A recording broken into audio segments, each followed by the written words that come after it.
Hey, family, what's going on? Kyle Henderson, Bama Football on YouTube. Coming to you a little vacation. I'm coming back today, but I wanted to do a college football recap. So I appreciate you guys being here as I go over yesterday's college football action. I think a place that you have to start with is the SEC, of course, right? With Texas beating Vanderbilt by a score of 34-31. Were you surprised by that score? To me, I felt that Texas finally started playing maybe its best football, right? Beating a quality Vanderbilt team. Now, I know Vanderbilt had some opportunities there at the end, but you look at kind of the quarterbacks, right? And it's always going to come back to the quarterbacks, and I'll tie it into Alabama football on the back end. But you look at how Ty Simpson has played consistently on the season, right? I think that's what's kind of separated that play from Ty Simpson to the other quarterbacks. It's simply Arch Manning hasn't played up to the level that he played yesterday against Vanderbilt. He's 25 of 33, 328 yards passing with 3 touchdowns. So his best game of the season. Diego Pavia on the other side, 27-38, 365 yards and 3 touchdowns. So Texas, they jumped Vanderbilt in the SEC standings. I'm going to talk about the college football playoff rankings, at least how I kind of see it going into this first Tuesday. And I don't think Texas is done. So watch for Texas to kind of climb in the rankings. As you know, Georgia Tech lost. But before that, more SEC. You have Georgia. They defeated Florida by a score of 24-20. You can't put Georgia away. Plain and simple. You literally have to go an entire 4 quarters if you're going to put the Bulldogs away. I would imagine that the Bulldogs finish out this season 11-1 and probably land up with the top 4 spot. Do you agree? Their only loss is to Bama, right? They lost that game at home, but this is a team that continues to show that they can play at the highest level. They're a tough team to beat. Kirby Smart always going to have those guys in the mix. Other SEC action, you have Ole Miss defeated South Carolina yesterday, and then Oklahoma defeated Tennessee. I think with that, it's clear that Tennessee is out of the college football playoff race. And I think when Tennessee kind of looks back on their season, they probably, we had Georgia, we had Bama, and I think they had some opportunities against Oklahoma as well. So for the SEC, you have Texas A&M. They were idle as well. You have Bama. They were idle as well. Georgia, Ole Miss, and then Texas at that number 5 spot. For the Big Ten yesterday, you saw that Ohio State was able to cruise past Penn State in the second half. Now, the first half of that game, I think it was, 17-10 or something like that, and you had Indiana. They were able to beat Maryland handedly. So, again, I don't know when the college football playoff rankings drop on Tuesday if you have Ohio State, if you have Indiana as 1 and 2. We'll talk about that in just a second.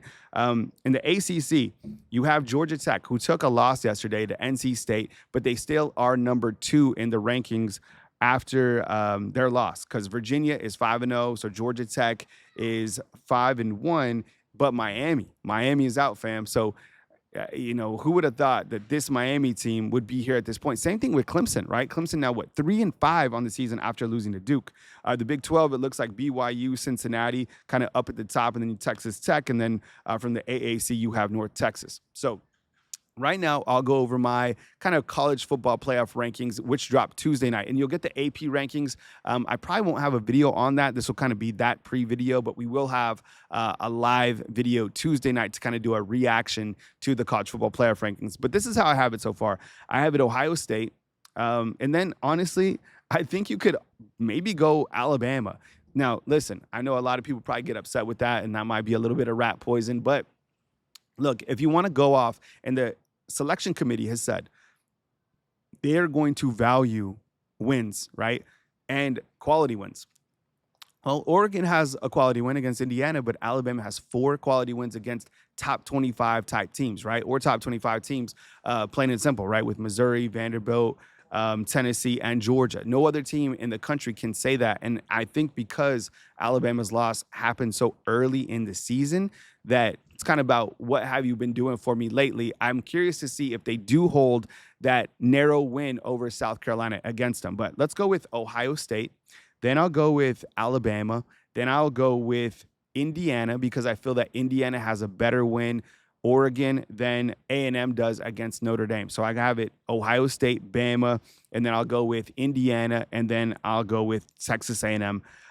From there, at 5, I got Georgia, right? Georgia, their only loss on the season is to Alabama at home. I think they've played they have played kind of comeback football, but this is a team that shows you they're kind of gritty, so I'll keep them at 5. I do feel that Georgia, they played a tougher schedule than that of Oregon. Oregon at that sixth spot. And then I have Ole Miss. Now, Ole Miss could theoretically be six. Ole Miss could theoretically be, right behind Georgia just because Georgia beat Ole Miss head to head. And I think that is a great win. So, I wouldn't be surprised if Ole Miss is even above Oregon in those college football playoff rankings. And I think kind of 1 through 7 is locked. Now, after that, it gets a little fuzzy because Georgia Tech just lost, as you know. So I don't know where Georgia Tech goes, but I'll tell you one team to watch is Notre Dame. Notre Dame has a soft schedule. They continue to kind of climb up in the rankings. So Notre Dame, I think, is going to be inside that playoff hunt. Now, they did lose to Miami, but Miami has kind of faltered out in ACC play. That'll be interesting. You have Texas kind of on the rise. You have Vanderbilt on the kind of on that bubble watch. And then whoever wins the AAC, maybe North Texas, maybe Memphis. I don't know. So that's kind of how I have the college football playoff rankings looking. Now, for Alabama, and again, I've had some days of relaxation and kind of been thinking about Alabama football and what they have to do kind of going forward. And as you know, they open up as almost a 2-touchdown favorite against LSU, who doesn't have a coach. We've seen recently teams that don't have a coach, they actually play a little bit better kind of during that time. And considering it's a rivalry game, never overlook anybody, never overlook a rival, right? So big favorite against LSU coming into this weekend. I know there's some big news about Morgan Wallen coming in, which is, I think it's pretty cool, to be honest. I was excited about that. We'll talk more about that on Monday. As you know, I'm a country music fan. But I think the game against LSU, it all comes back to that one-game mindset, right? And Alabama has still not clinched a spot in the SEC championship game. Now, they certainly control their own destiny, and they can do that, but it's a one-game season. Ty Simpson right now is the catalyst to why this team is doing so well. Plain and simple. I mean, his outstanding season that he's put together, I didn't think that we'd be at this point under Ty. Not to take anything away from him, it's just like what he's doing right now is absolutely memorable. I mean, we've covered some amazing quarterbacks over the last 8 to 10 seasons, and Ty Simpson is right up there among the top of those guys. It's amazing to see. He's an easy guy to get behind. Right now, he has top odds along with Fernando Mendoza of Indiana. It's getting real in terms of him going to New York City to battle for that Heisman Trophy. The run game, clearly it needs to get going. That's something I would imagine they addressed during this idle week. More of Daniel Hill, more of Jan Miller, some sort of a combination. And you know what? I wouldn't get away from utilizing Kevin Riley. I really wouldn't. I think those are 3 different Alabama running backs, 3 different styles that you need to figure out how to utilize each of those guys. So I would kind of get Kevin Riley back in the mix. I'm kind of curious why they've gone away from Kevin Riley recently, just because he does add kind of that speed element to the game, right? Defense certainly trending up, which is amazing news. And I think it's even more positive that you're going to get back Quay Rusaw at some point of the season. Now, against LSU, you're going to have the 2 wide receivers back, right? Isaiah Horton, Lottie Brooks. But think about Quay Rusaw coming back. And I know you can't take 42 off the field. You really can't, because he's been playing at such a high level. But I think overall, when you get Quay Rusaw back, that just kind of adds another athletic outside linebacker to the rotation. Not to say that they don't have one in Justin Hill or Noah Carter. It's just Quay Rusaw is that guy. So having him healthy, especially for the back end of the season, very, very important. Kalen DeBoer, absolutely cooking, 7-1 on the season, undefeated in SEC play, just 2 wins away from kind of matching what he won last year, which was 9 games, right? So he's won 7.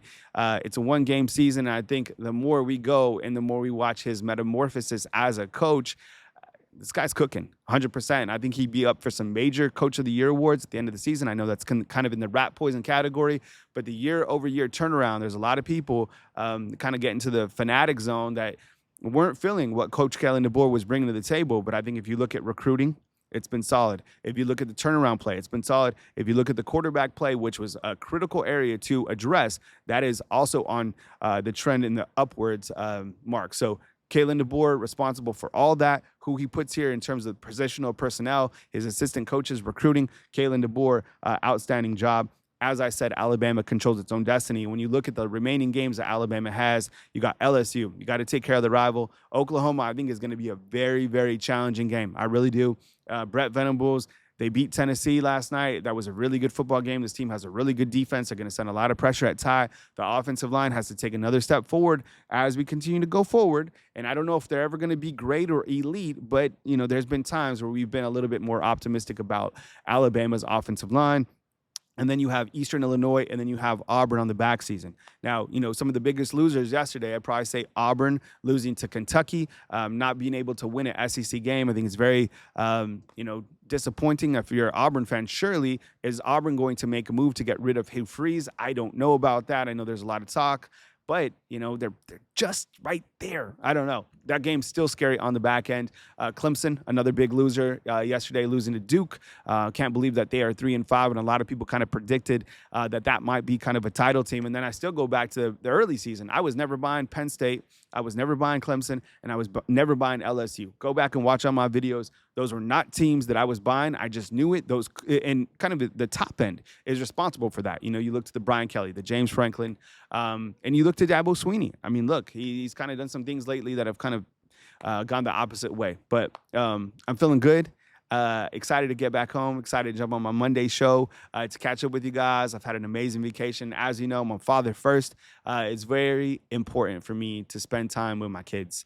Time is always fleeting, as you know. And if you're a parent out there, you understand. It's like watching your kids, just kind of detach, get off the phones, get outside, enjoy the beautiful scenery, get on some roller coasters, watch their kind of eyes light up as you're just spending time with them. That's what I'm here for. And I am so blessed with two beautiful kids. So to be able to spend time with them is super, super important to me. So I appreciate you guys. Give me a little grace on kind of the open week. Job's not done. It is hard for me to disconnect, to be honest, because I am such a, nonstop type of person.